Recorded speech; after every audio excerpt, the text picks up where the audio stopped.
right now we are continuing to follow Hurricane E Dahlia and how to prepare both you and your family. Meteorologist John Scalzi is tracking the latest, and we're going to bring him in now. John, what are the latest updates at this hour right now? Well, the latest updates are that this storm continues to get stronger. It has a well-formed eye wall. It's eye wall. It's about 25 miles across. And remember, Charlie was about 10 miles across, so this is a significantly larger storm. Not as big as Ian, which was, I believe it was about 35 or 40 miles across, but still a powerful storm. Explosions of thunderstorms encompass the entire center of the storm, which is a good indication of strengthening, and it continues to lift northward at a pretty good clip in an area of the atmosphere that is very conducive for development. There won't be a lot of shear tearing this storm apart, won't be ripping apart the thunderstorms. It's in some of the warmest water that there is in the Gulf of Mexico, the loop current it's called, and it's going to stay right over top of that loop current warm water until it makes landfall. It will continue to strengthen as it drifts north right up until the time that it makes landfall. 85-mile-an-hour winds right now with a central pressure of 976. That's as of 11 a.m. There'll be another advisory coming out with an update on its central pressure at around 2. We'll watch it continue to lift northward, making a pass by us starting tonight at about 8 p.m. That's about the same time that our winds may obtain tropical storm force, at least close to the coastline, and then lift further to the north. It becomes a Category 3 storm. We'll probably see that occurring in the middle of the night, but lasting right up until 8 a.m., making landfall with wind gusts of 155 miles an hour. You see this coastline up here. You'll notice how that coastline has a coast that is kind of shaped like a bowl. That shaped like a bowl feature is what's going to make the winds rushing into there and the water rushing into there pile up and create storm surges of up to 11 to 15 feet. Think about that. How tall are you? You're not 11 to 15 feet, right? That's going to create a lot of potential damage, catastrophic flooding there. We'll also have an issue with storm surge, I think, as we go into the nighttime hours, particularly Wednesday afternoon. We'll talk more about that coming up in a few. Brendan? All right, thank you, John. Well, new at noon, Florida Power and Light is putting their final plan in place to respond to Hurricane E Dahlia. FPL crews are gathering at Robarts Arena this morning to get their assignments before being sent to specific locations around the state. And a spokesperson for FPL says crews are placed where they believe will be the most impacted by Hurricane E Dahlia, so they can respond as quickly and safely as they can following the storm. Our customers have our full commitment that we're going to be here before, during, and after the storm to make sure that every last person who does lose power gets it back on. Ebel says FPL has around 12,000 crew members to help respond across the state. Well, if you're getting out of Dodge, maybe you're heeding all of those evacuation orders that have been sent out by each county. Tolls are suspended for Florida's west coast. Under orders from Governor Ron DeSantis, tolls are waived for 7 days in Citrus, Hernando, Hillsborough, Lake, Pasco, Pinellas, Sumter, and parts of Orange County. And as of now, Sarasota International Airports will remain open today and operating as normal. The airport says you need to check directly with your airline for flight updates. Well, on the other hand, Brendan, Tampa International Airport suspending all commercial operations. TPA remaining closed until they can assess the damage. So what this means is if you had any flights in and out of Tampa scheduled for today, or if you were anticipating anyone coming to visit, flying into Tampa, those flights have been canceled or postponed. Now, as a reminder, you will not be able to go to Tampa International Airport because it will be shut down. St. Pete Clearwater International Airport closing at 3 o'clock this afternoon in just 2.5 hours. The airport planning to resume normal operations Wednesday afternoon at 3 o'clock. Well, as the storm approaches and evacuations are issued, people are using this time to get out now before E Dahlia gets any closer. And ABC 7's Brissa Bradfield spoke with a Manatee County resident who had plans to fly to Ohio on Thursday. Well, Brennan, because she lives in an evacuation zone, level A, and the uncertainty of what to do, and uncertainty rather of what this storm may do, that's what she told Brissa Bradfield. She and her husband have decided to leave and just make the drive back to Cleveland. Kylie Butler and her husband had flights booked out of SRQ to Akron, Ohio on Thursday, where they have to be for work. But the uncertainty of what this storm may do, she and her husband decided to leave now and make the drive. And on top of uncertainty surrounding her flight, they live in an evacuation zone. And their landlord said if you stay, you're staying at your own risk. The leasing office was going around building to building and saying that we are under evacuation, and if you choose to stay, you're at your own risk. So we're getting out of here. And I did reach out to Rick Piccolo, the president of SRQ, to learn what the airport's plans were ahead of the storm. He said they are waiting to see what the airlines are doing with their schedules on Wednesday. And it looks like they will operate Wednesday morning, and then they will reevaluate after that. One Siesta Key today, businesses are preparing for the storm. The owner of Beach Bazaar putting shutters on his business, and he's from Florida, and he's not worried. I'm a native Floridian, not too concerned. I've seen these storms my whole life, and we just prepare and hope for the best. Another business we talked to was cutting wood to secure his business. Well, just like you and me, our pets actually do get anxious during a storm, and sadly, some of those pets are left behind during evacuations, animal welfare advocates say. Now, if you decide not to evacuate, you want to keep animals indoors. You never want to leave them in their crate or chained up outside. You always want to plan where you are going in advance, and you don't want to leave those pets behind or unsupervised in the car. You want to use carriers and leashes and harnesses. Bring your favorite toy and a blanket to the shelter for your pet. Also make sure they have an ID tag should they become loose. Now, of course, as always, I feel like this is the most important thing.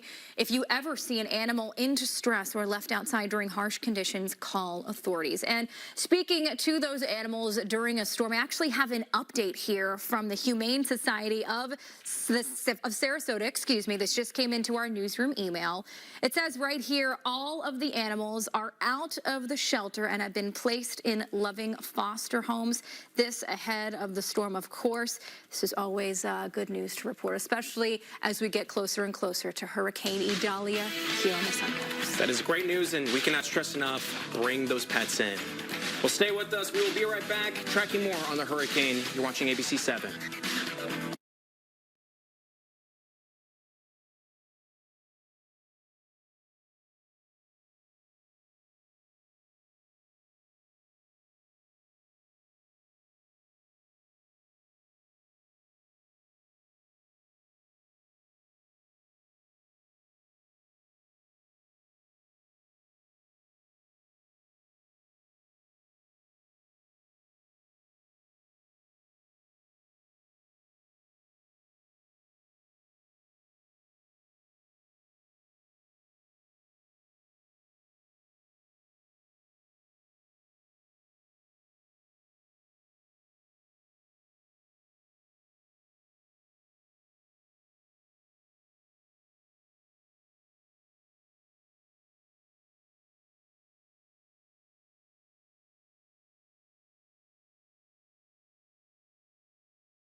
Welcome back. Time now 12:42. We are talking all things Hurricane E Dahlia right here on ABC 7. And the man that's been covering it this entire morning, John, how is it looking now compared to earlier today? Well, all of us, everybody in the weather department is devoting their full time to this 100% around the clock. You know, it's getting real.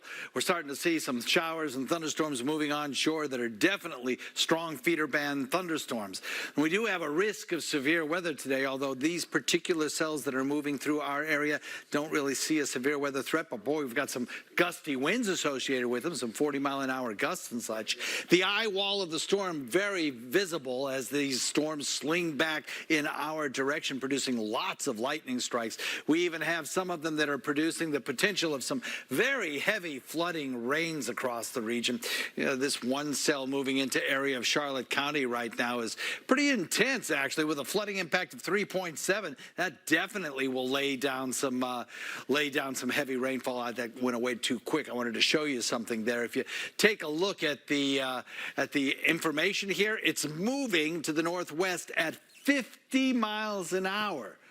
That storm cell, 50 miles an hour. So imagine if it dropped down a tornado, it would probably be out of your area before we would be able to get to you to warn, or anybody would be able to get to you to warn. 50 miles an hour. So what I'm saying is that we have to be vigilant throughout this afternoon. This is a good time during the afternoon as we watch these storms get organized and raced past us to take a look at our homes and decide where we are going to have our safe room, the room away from all doors and windows that continues to be farther and farther away from the exterior walls of a room, so you can be safe in that location. My computer is not really, oh, there we go. We're looking at wind speeds picking up around sunset this evening of 35 to 45 miles an hour with some gusts to 70 in Manatee County, 35 to 45 with some gusts to 70 in Sarasota County potentially as well. We're looking at storm surge along the coastline that could be 4 to 7 feet, 3 to 5 feet between middle of Longboat Key down toward Inglewood, and below that 2 to 4 foot. And Mike, we were just talking, you know, if it does materialize to be a 7-foot or a 6-foot storm surge, you know, that's taller than I am. That's right. That's serious business. That is serious business. The high tides are also serious business. We had a reporter out at Anna Maria Island showing the high tide that was there. Well, we just passed the time of high tide at Sarasota Bay.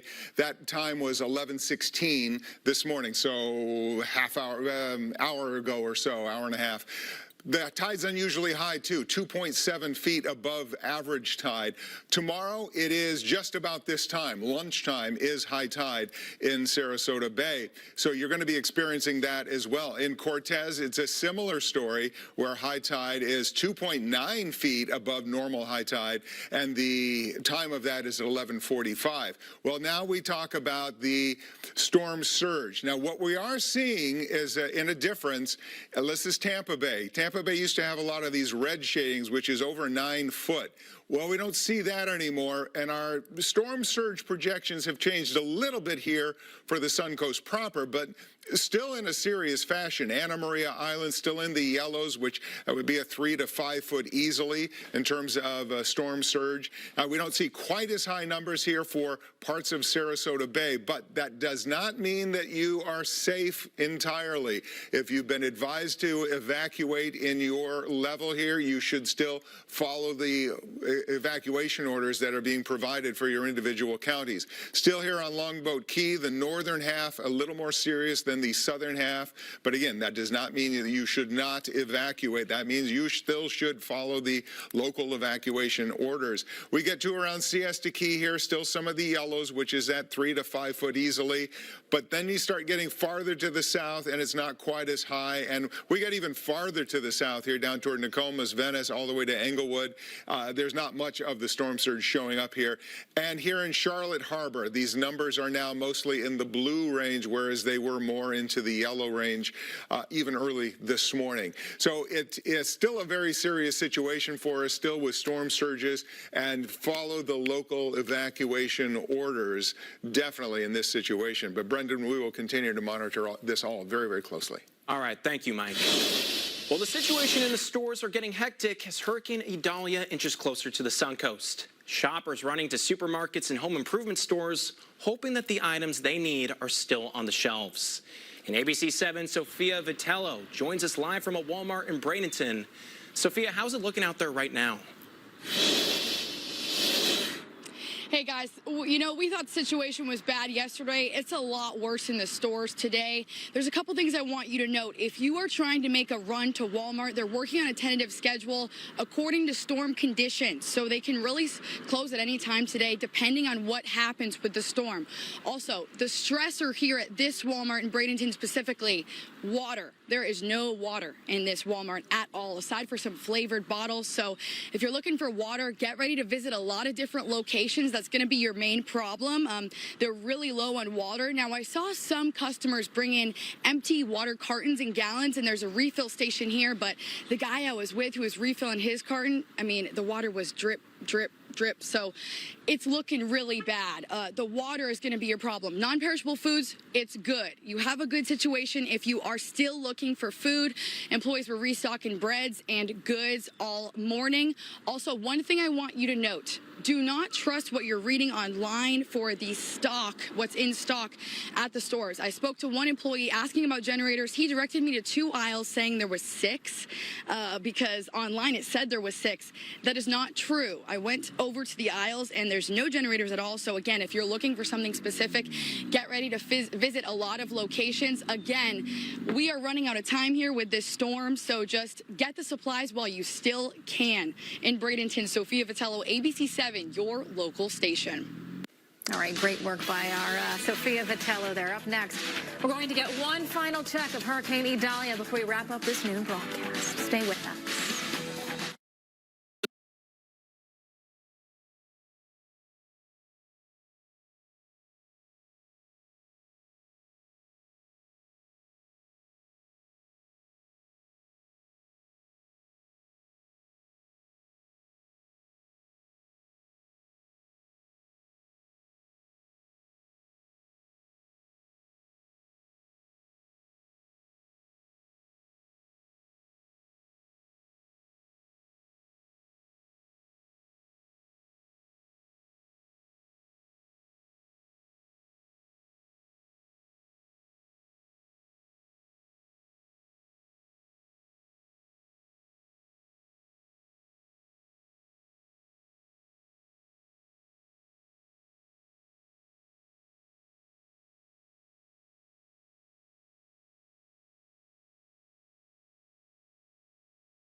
first of our feeder bands now moving onshore. We're getting some very heavy rainfall under these as well, so that's something to consider if you're thinking about going out and completing any activities. We're talking about 3/4 of an inch, perhaps, 1.25 inches there. Plus, we're looking at some pretty heavy velocities under some of these areas where the thunderstorms are moving through. We're picking up 40-mile-an-hour winds under some of these cells as they move on through. So they're going to have some very gusty winds associated with the downdrafts from these storms. Plus, they're moving so quickly. So what I'm saying is it's getting to the point where it's beginning to be unsafe to be on the roadways. So this afternoon, I want you to have multiple alert methods because some of these storms could contain some gusty winds and possibly some tornadoes. So first alert weather app on your phone, armed, ready to go to receive notifications. Maybe call the emergency management and sign up for the phone alerts. That's a good thing to do. Identify a safe room in your home in case we do have tornadoes. Generally, they're kind of weaker tornadoes at this point, but still, you need to know where your safe room is and have it ready in case.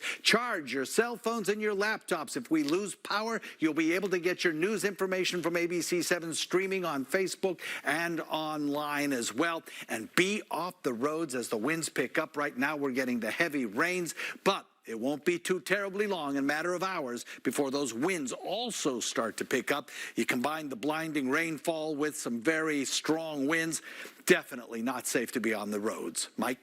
John, as you were talking about, as we get those feeder bands to move on through, that's when we can get some of the really gusty winds to develop. Now, the general wind pattern here is what I'm going to show you. This is 9 o'clock. By 9 o'clock, we could have some winds pushing near 50-mile-per-hour gusts here.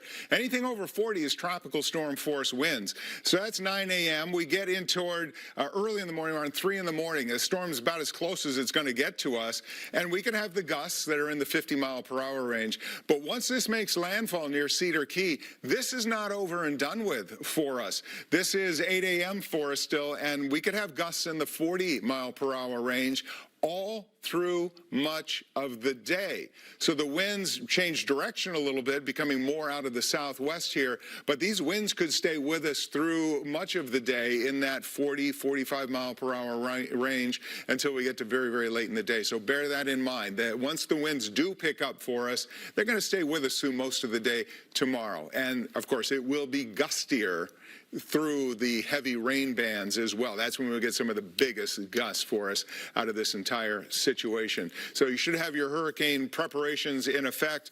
Get off the roads in the next several hours here. Certainly by sunset, you want to be where you're going to be for the duration of the storm. Brendan? All right, thank you, Mike. Well, everyone stay safe out there, and thank you for making ABC7 your local station. When we're not on air, you can find us online at mysuncoast.com. And, of course, you want to count on ABC7 for the newest information, all things Hurricane E Dahlia. I just want to let you know that when it becomes necessary, we will be going wall to wall. Count on ABC7 for all those updates. And, of course, now is a great time to download our ABC7 app if you haven't done so already in the event that you lose power or lose internet connection. Keep it here. This is ABC7.